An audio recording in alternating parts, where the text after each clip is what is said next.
Chronicles of the Grim Reaper, The Littlest Guardian, by Griz Calderon. The island of Eleuthera stretched long and narrow, like a ribbon of green laid across turquoise waters. Its soft pink sands shimmered beneath the rising sun, and the salty air carried the sound of waves brushing against the shore. Limestone cliffs framed the beaches, softened by sea grapes and palms swaying in the breeze. Bougainvillea and hibiscus crept along fences, their blossoms spilling vibrant reds and pinks across the landscape. This was paradise, but for the dogs that roamed the island's edges, it was also a place of survival. These were the royal Bahamian potcakes, resilient, clever, and fiercely loyal. Named after the leftover rice and peas, potcake, that locals often fed them, potcakes were as much a part of the island's identity as the sea and cliffs that cradled it. They were descendants of generations of mixed breeds brought by settlers and sailors, combining the strength of shepherds, the agility of terriers, and the sharp wits of hounds. The potcakes thrived on Eleuthera's winding roads, beaches, and quiet settlements, forming small packs that hunted, played, and lived by the unspoken code of the island strays. They were masters of the terrain, knowing which fishermen tossed them scraps and where rainwater pooled after storms. They traveled in the shadows of coconut groves and beneath beachside homes raised high on stilts. Beneath one such house, nestled in the sand, a mother potcake had given birth to 5 puppies. The shade offered protection from the sun, and the breeze carried the soothing sound of the nearby ocean. It was a good place for the small family to grow, hidden from those who might not show them kindness. The smallest of the litter was Harry. His frame was thin, almost fragile, with a soft, cinnamon-colored coat that gleamed in the sunlight. His ears flopped down at the sides of his head, far too big for his small face, and his long, skinny tail wagged eagerly at even the slightest attention.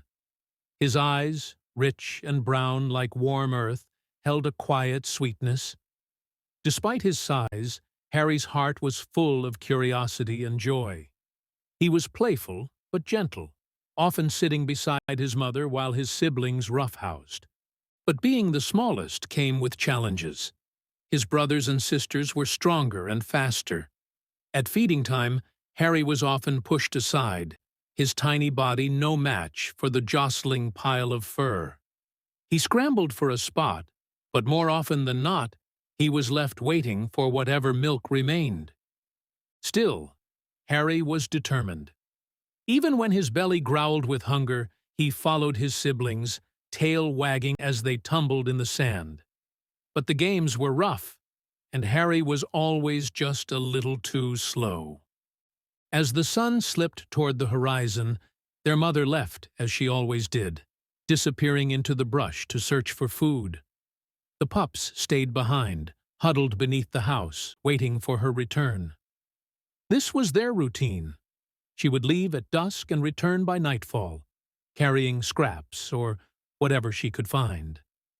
But as the stars appeared, the pups stirred uneasily. Night crept closer, and still their mother did not return. Harry sat apart from his siblings, his eyes fixed on the path where his mother had disappeared. He didn't understand why, but the world felt quieter without her nearby. In the stillness that followed, the Grim Reaper arrived.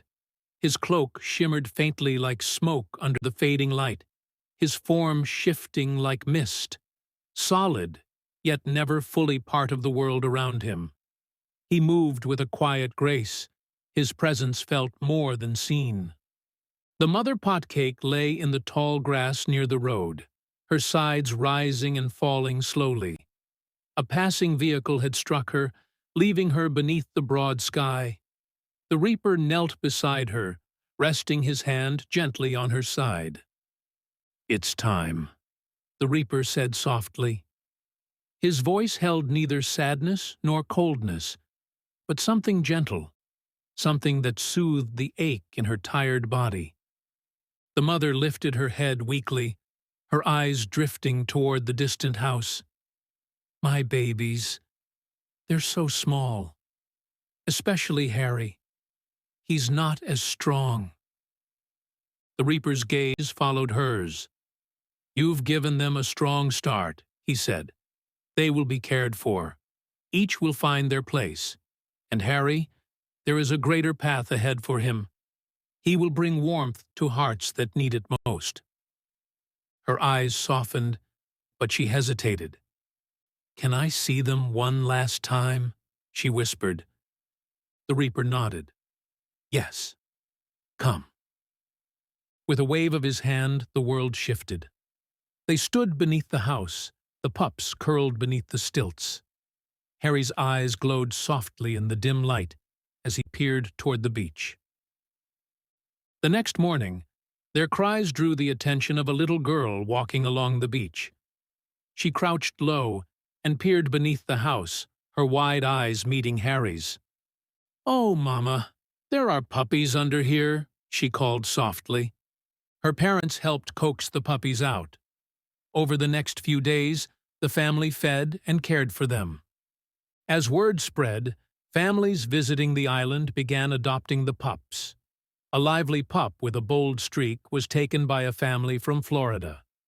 Another found a place with a retired couple who lived down the beach. Two more left with families who had children, bounding happily across the sand. Harry, the smallest, was the last to stay.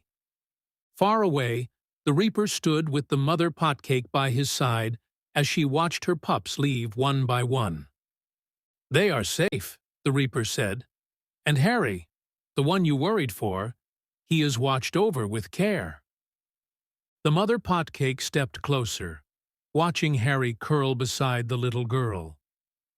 You gave them more than life, the Reaper continued. The love you gave will guide them even when you cannot. Her gaze softened. They are well, the Reaper whispered. One day, a couple walked along the shoreline with their dog.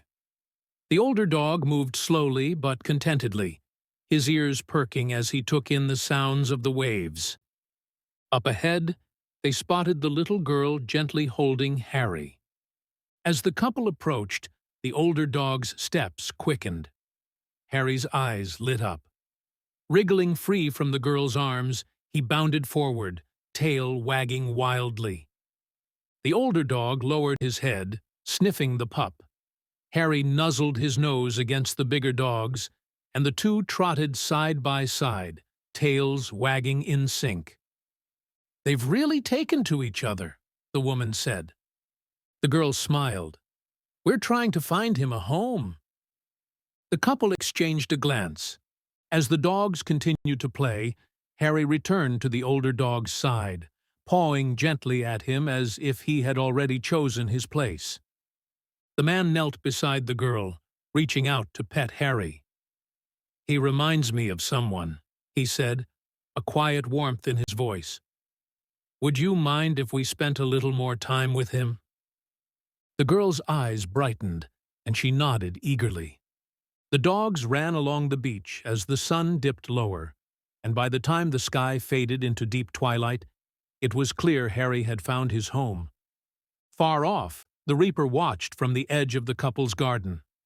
Beside him stood Harry's mother and the couple's old dog, both gazing at the family with contentment. They are well, the Reaper said, his voice carrying softly on the breeze. The wind brushed through the trees, and as the couple watched Harry and their dog play, they felt it too, the quiet, reassuring presence of the dogs they had loved and lost, never truly far away. The end.